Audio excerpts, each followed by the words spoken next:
27, 27.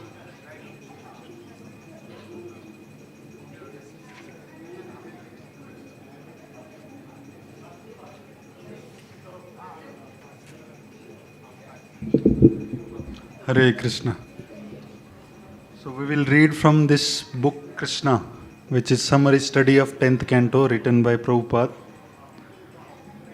This chapter basically is prayers by Indra, the king of heaven.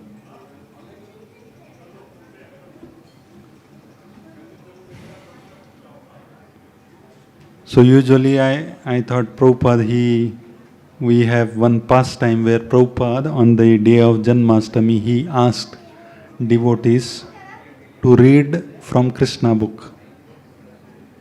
And devotees, they were reading and he was just hearing. So I thought we will just try to read and discuss this book, this chapter basically. So chapter 27, entitled Prayers by Indra, the King of Heaven. Om Agyana, Om Namo Bhagavate Vasudevaya, Om Namo Bhagavate Vasudevaya, Om Namo Bhagavate Vasudevaya. Om Agyana Timirandasya Jnananjana Shalakaya Chakshurunmilitam Yena Tasmai Sri Gurave Namaha Sri Chaitanya Manobhishtam Sthapitam Yena Bhutale Swayam Rupa Kadamayam Dadati Swapadantikam Vandeham Sri Guru Sri Yuta Padakamalam Sri Gurun Vaishnavamsya Sri Rupam Sagrajatam Sahagana Raghunathanvitam Tam Sajivam Sadvaitam Savadutam Parijana Saitam Krishna Chaitanya Devam Sri Radha Krishna Padan Sahagana Lalita Sri Vishakhan Vitamsya Namo Vishnu Padaya Krishna Pristhaya Bhutale Srimate Bhakti Vedanta Swaminiti Namine Namaste Saraswate Deve Gauravani Pracharine Nirvishesha Shunyavadi Paschatya Deshatarine Jaya Sri Krishna Chaitanya Prabhu Nityananda Sri Advaita Gadadhar Srivasadi Gaura Bhakta Vrinda Hare Krishna, Krishna Krishna, Hare Hare, Hare Rama, Rama Rama, Hare Hare, Hare Krishna, Krishna Krishna, Hare Hare, Hare Rama, Rama Rama, Hare Hare, Hare Krishna, Krishna Krishna, Hare Hare, Hare Rama, Rama Rama, Hare Hare, Hare Krishna. So we'll directly read. When Krishna saved the inhabitants of Vrindavan from the wrath of Indra by lifting Govardhan hill, a Surabhi cow from Golok Vrindavan, as well as King Indra from heavenly planets appeared before him. Indra, the king of heaven, was conscious of his offense before Krishna. Therefore he stealthily appeared before him in a secluded place. He immediately fell down at the lotus feet of Krishna, although his own crown was dazzling like sunshine. Indra knew about the exalted position of Krishna because Krishna is the master of Indra, but he could not believe that Krishna could come down and live in Vrindavan among the cowherd men. When Krishna defied the authority of Indra, Indra became angry because he thought that he was all in all within this universe and that no one was as powerful as he. But after this incident, his false, puffed up prestige was destroyed. Being conscious of his subordinate position, he appeared before Krishna with folded hands and began to offer the following prayers. So here, actually in this paragraph, we can see the situation, the mentality of Indra. Prabhupada is writing that when Indra's attempt failed, and he thought Krishna as ordinary person, he tried to destroy the Brajvasis. So background we know, actually every year they used to worship Indra, but this year Krishna asked, why we have to worship Indra? We should not worship Indra, we should worship Govardhan hill.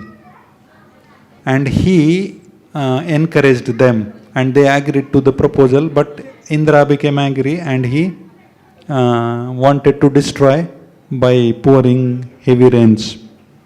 But Krishna, he just lifted Govardhan hill and protected Vrajvasis. And for 7 days, this pastime took place. So here Prabhupada is writing, after this, what he did? He, along with the Surabhi cow, he appeared before Lord. So this is very important. When we approach Lord, even if we commit mistake, when we beg forgiveness through a dear devotee of Lord, then Lord will forgive. Because Indra knew Lord is very much, the cows are very much dear to Lord.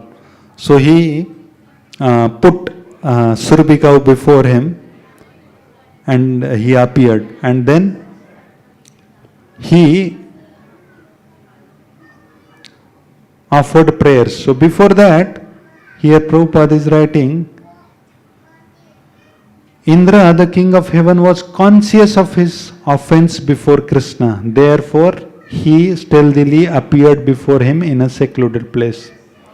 So then he accepted, he was aware, oh, I committed mistake, offense. And then he appeared before Lord to obviously beg the forgiveness. So whenever we commit mistake or offense, it is very important to acknowledge that, to accept that. Then only we can wholeheartedly beg forgiveness. So this is very important thing. So king of heaven, Indra, he was conscious of his offense. And therefore he appeared before Lord. And he immediately fell down at the lotus feet of Krishna. See, even though he is a king, he is very sincerely begging forgiveness and falling at the feet of Krishna. Now this one is very important point.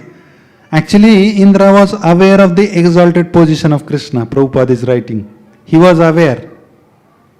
But Prabhupada, what he is writing, because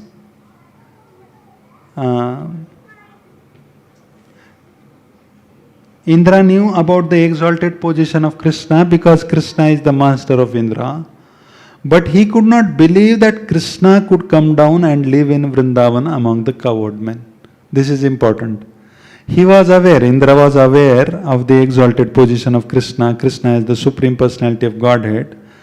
But what was the problem? But he could not believe that Krishna could come down and live in Vrindavan among the cowherd men. But he was not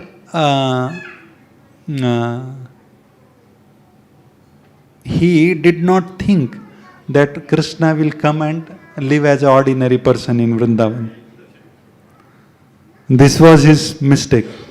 He never thought or he never imagined that Krishna will come and act in a very ordinary way.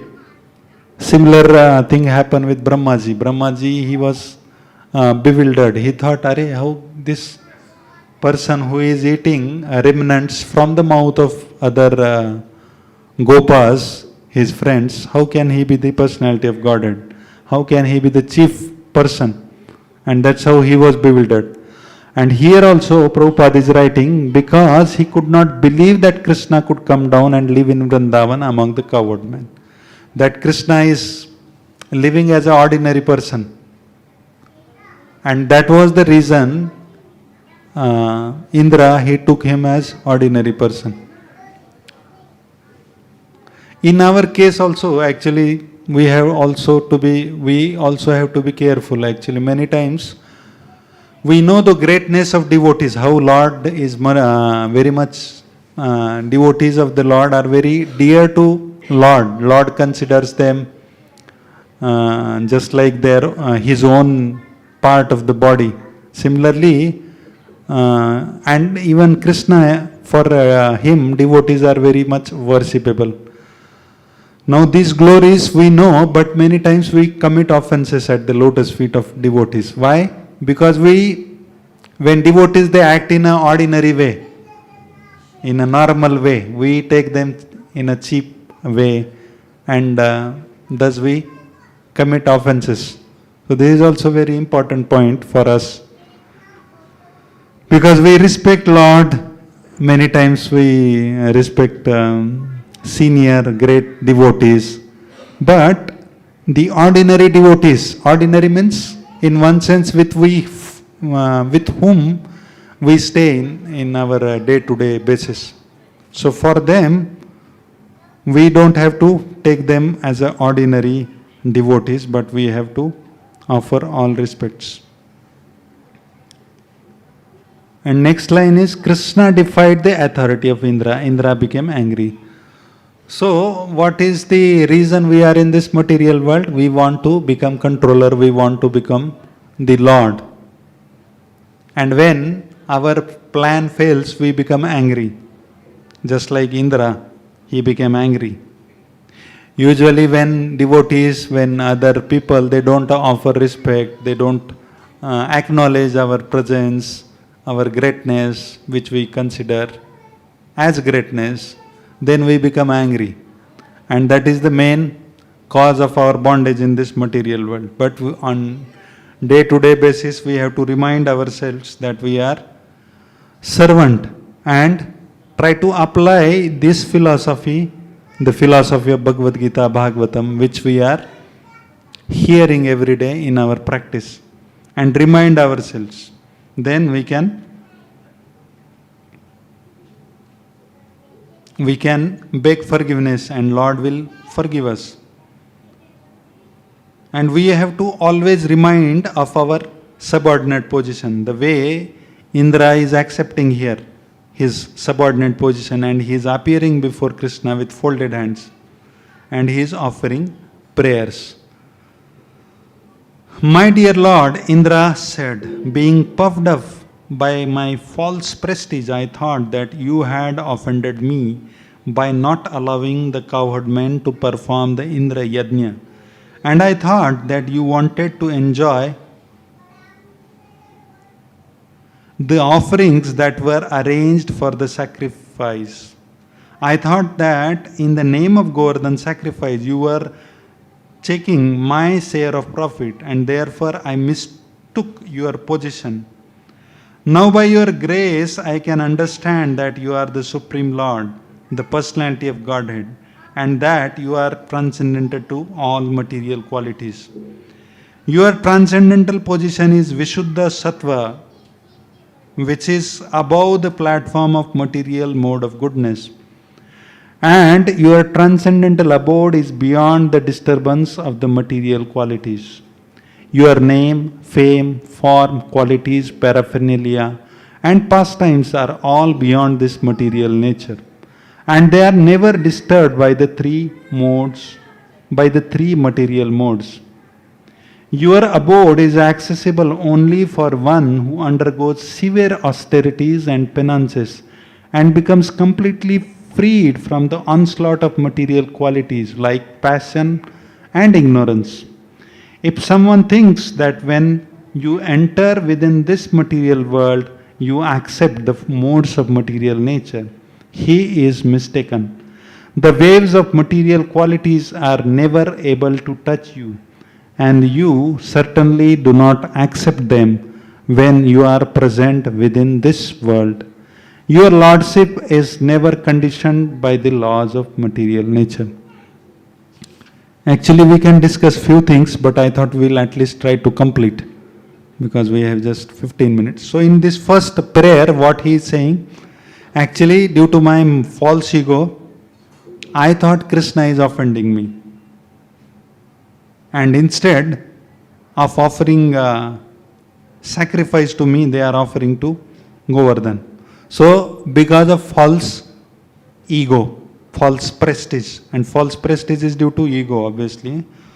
So, actually, this is not just Indra's situation. See, whichever pastimes are there in Bhagavatam, Bhagavad Gita. Those pastimes, the one aspect of those pastimes is to learn lesson, to give lesson to ordinary jivas like us. Actually, we are all those anarthas which we see apparent in this pastimes of Bhagavatam in different devotees. All those anarthas are there in our heart. So, this happens in our day-to-day life with every one of us. And since we are in this material, we are also victim of this false ego. So Indra is accepting here the mistake and he is saying, Lord, you are beyond material nature. That means he is not affected by material qualities like lust, anger, greed. He is beyond them. But he is just coming out of his own merciful nature to give happiness through his pastimes by performing the pastimes in this material world and thus attract jivas towards him and take them back home, back to Godhead. So first prayer he is saying that Lord is beyond this, Lord is never affected and his abode also is beyond this material nature. It is not under the influence of material modes. Now second prayer he is saying, my dear Lord, you are the original father of this cosmic manifestation. And in this first prayer he is saying, Indra is saying that I have come to my senses. Now I have understood my subordinate position. It is also by your mercy.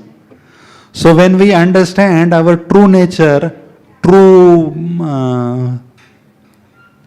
spiritual understanding, that also happens by the mercy of Lord. Everything happens and it is mercy of Lord. Nothing is without mercy. So second prayer, my dear Lord, you are the original father of this cosmic manifestation. You are the supreme spiritual master of this cosmic world and you are the original proprietor of everything. As eternal time, you are competent to chastise offenders. Within this material world, there are many fools like me who consider themselves to be the Supreme Lord or the all in all within the universe. You are so merciful that without accepting their offenses, you devise means so that their false prestige is subdued and they can know that you and no one else are the Supreme Personality of Godhead. So in this prayer he is saying that you devise different means. For what? So that their false prestige is subdued. So as a devotees also we have to understand when such things, such situations happen in our life where our false ego is challenged, is crushed. It is happening as per this statement of Indra, he is saying, you are so merciful that without accepting their offenses, you devise means. So Lord, he devises different means so that our false prestige, which is due to our false ego, is subdued.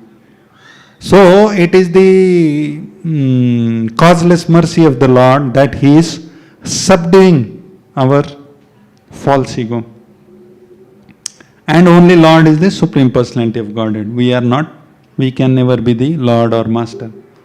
Then next he is saying, my dear Lord, you are the Supreme Father, the Supreme Spiritual Master and Supreme King. Therefore, you have the right to chastise all living entities whenever there is any discrepancy in their behavior. The Father, the Spiritual Master and the Supreme Executive Officer of the state are always well-wishers of their sons, their students and their citizens respectively. As such, the well-wishers have the right to chastise their dependents.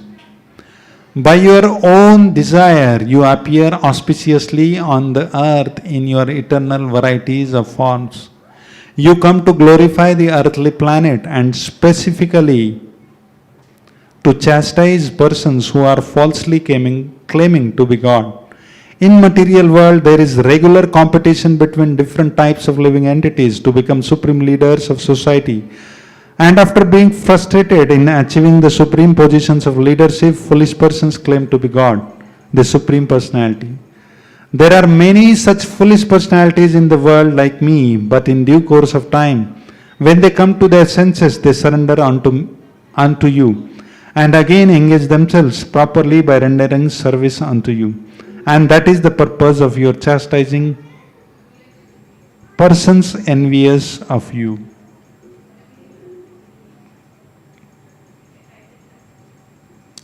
Then next he is saying, My dear Lord, I committed a great offense unto your lotus feet, being falsely proud of my material opulences, not knowing your unlimited power.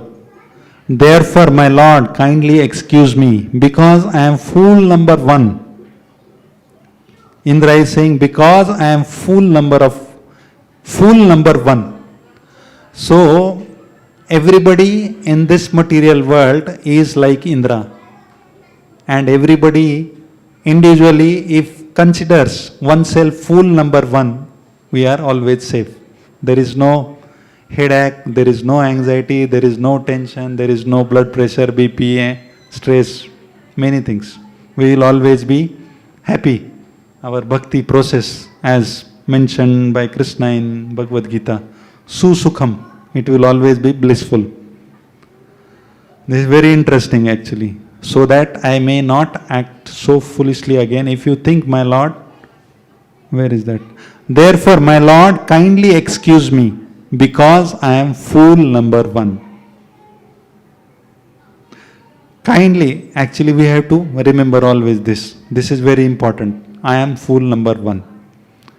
Kindly give me your blessings. Now we should not consider others as fools. This is also very important. Because whatever philosophy we read, we try to apply. Yes, this devotee is fool. This one is fool. This is greater fool. And we consider ourselves not so foolish. So, this is important. Kindly give me your blessing so that I may not act so foolishly again. If you think, my Lord, that the offense is very great and cannot be excused, then I appeal to you that I am your eternal servant. You appear in this world to give protection to your eternal servants and to destroy the demons who maintain great military strength just to burden the very existence of the earth. Very existence of the earth. As I am your eternal servant, kindly excuse me. In Ramayana also, Lord Ram says, even if somebody says once, I am yours, then I will wholeheartedly accept. So in the same way, Indra is requesting, Lord, I am your eternal servant. I may forget, but you should never forget, and thus excuse me. Next he is saying, my dear Lord, you are the Supreme Personality of Godhead. I offer my respectful obeisances unto you, because you are the Supreme Person and the Supreme Soul. You are the son of Vasudeva and you are the Supreme Lord, Krishna, the master of all pure devotees. Please accept my prostrated obeisances. You are the personification of the supreme knowledge. You can appear anywhere according to your desire, in any one of your eternal forms. You are the root of all creation and supreme soul of all living entities.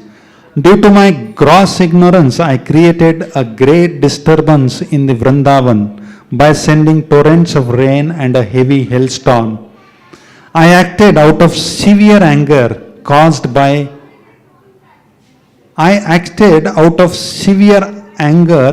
caused by your stopping the sacrifice which was to be held to satisfy me.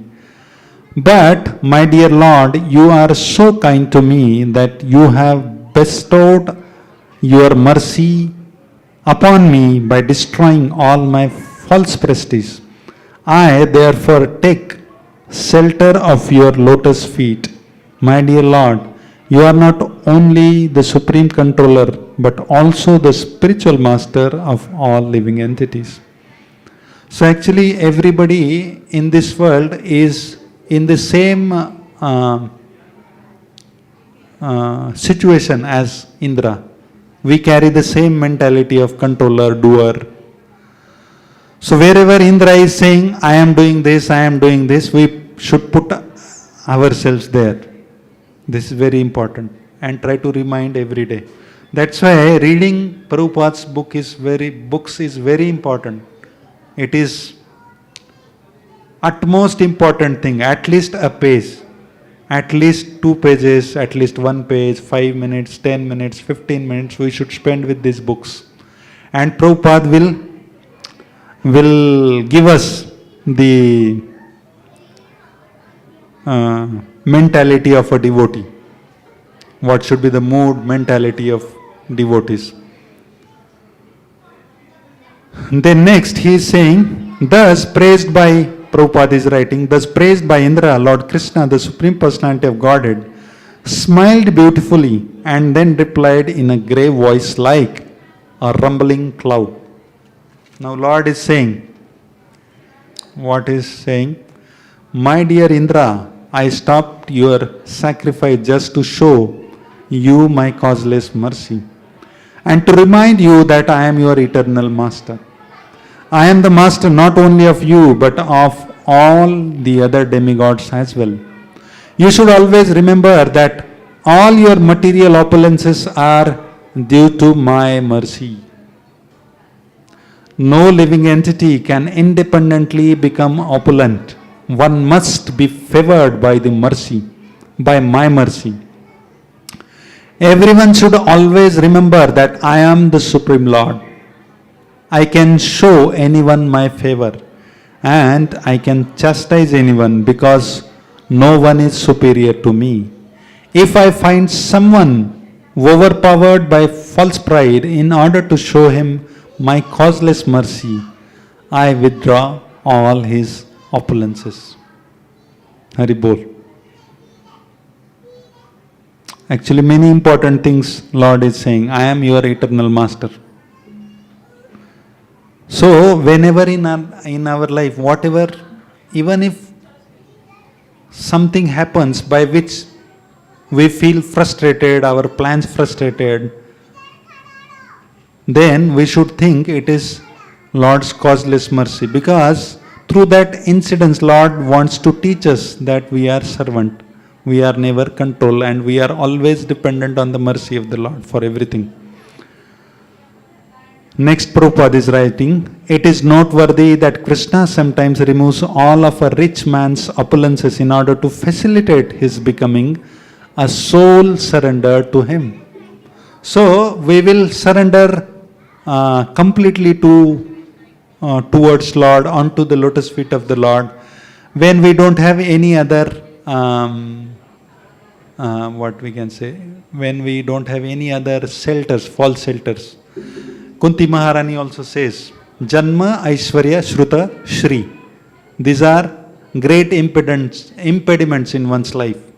And because we come from so-called material educated background, we are internally puffed up due to our education and we think ourselves as controller. But Lord, He takes away those controls and He wants us to surrender completely without other false shelters.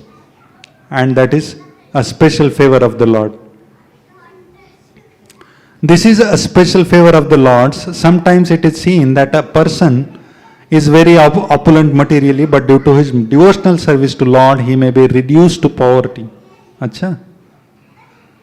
We have to be careful. One should not think, however, that because he worshipped the Supreme Lord, he became poverty-stricken.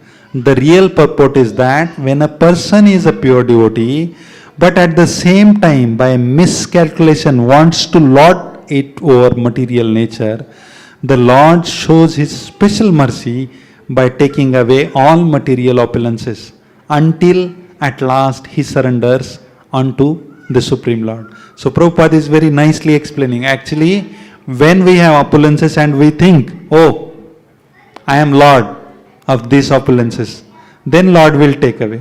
If we have puffed up mentality due to the opulence, but if we are humble already with opulences, Lord will not take it away. After instructing Indra, actually a lot can be discussed, but we'll just try to at least complete this chapter.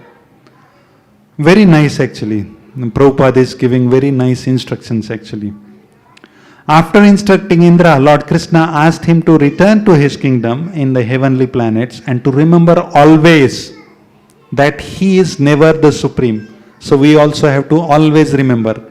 Prabhupada is writing, always remember. Lord is instructing, always remember. That he is never the supreme but is always subordinate to the supreme personality of Godhead. He also advised him to remain as king of heaven but to be careful of false pride. So Lord said, oh, no problem, you continue your service, but remember, you are never supreme. So whatever service we are rendering, we wish to render, we can render, but always we have to remember we are subordinate, we are servant. And we have to always be careful of our false pride. After this, the transcendental Surbi cow, who had come with the Indra to see Krishna, offered her respectful obeisances unto him and worshipped him. The Surbi offered her prayers as follows. My dear Lord, now these are the prayers of Surbi cow. My dear Lord Krishna, you are the most powerful of all mystic yogis because you are the soul of the complete universe. And only from you has all this cosmic manifestation taken place. Therefore, although Indra tried his best to kill my descendant cows in Vrindavan, they remained under your shelter and you have protected them all so well. We do not know anyone else as the Supreme, nor do we go to any other god or demigod for protection. Therefore, you are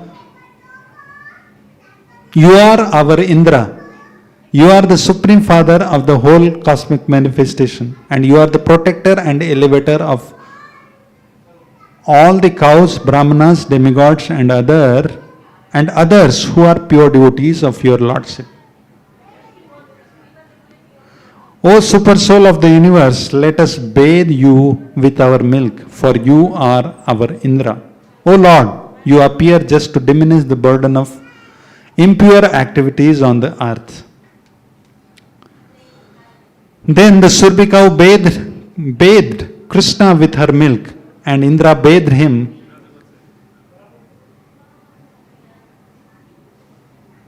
Then the Surbi cow bathed Krishna with her milk, and Indra bathed him, Lord, with the water of the celestial Ganga through the trunk of his carrier elephant. After this, the Surbi cows and all the demigods and their mothers joined the heavenly king Indra in worshipping Lord Krishna by bathing him with Ganga water and milk of the Surbis. Thus Govinda, Lord Krishna, was pleased with all of them. The residents of all higher planetary systems such as Gandharva Loka, Vidyadhar Loka, Siddha Loka and Charan Loka all combined and glorified the Lord by chanting his holy name as their wives and damsels danced with great joy. They very much satisfied the Lord by incessantly pouring flowers from the sky. When everything was very nicely and joyfully settled, the cows overflooded the surface of the earth with their milk. The water of the rivers began to flow with various tasty liquids and give nourishment to the trees, producing fruits and flowers of different colors and tastes. The trees began to pour drops of honey. The hills and mountains began to produce potential medicinal plants and valuable stones. Because of Krishna's presence, all these things happened very nicely, and the lower animals who were generally envious of one another were envious no longer.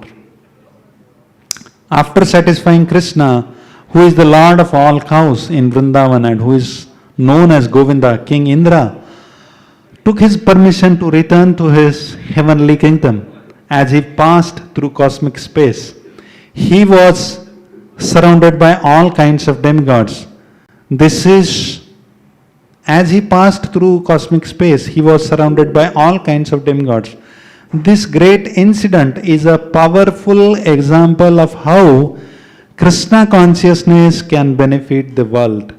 Even the lower animals forget their envious nature and become elevated to the qualities of the demigods. Thus ends the Bhaktivedanta purport of 27th chapter of Krishna, Prayers by Indra, the King of Heaven. Actually, in the introduction of this chapter, Prabhupada writes, just by reading this one book, one can go back home, back to Godhead. So even if we read these books, just read every day, repeatedly, every day, every year, again and again, we can be complete Krishna consciousness and go back home, back to Godhead. Actually, very nice, important lessons are given in this prayers and especially the purports, commentary of Prabhupada. So one thing we have to remember, we are always fool number one. And all others are respectful, respectable, worshipable devotees. We are fool number one. And always we have to remember of our false pride. We have to be always careful, always. Many other things are there.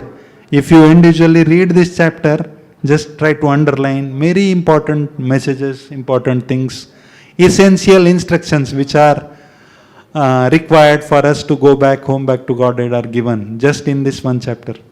So we should try and meditate on this prayers of Indra and pray to our spiritual master Prabhupada and Lord to take all these impurities away from our heart. Hare Krishna, Krishna Krishna, Hare Hare, Hare Rama, Rama Rama, Hare Hare. Hare Krishna. Thank you all. Haribol. Srila Prabhupada ki jai, Sri Krishna Bhagwan ki jai, Srimad Bhagavatam ki jai, Krishna, the Supreme Personality of Godhead, summary study by Srila Prabhupada ki jai.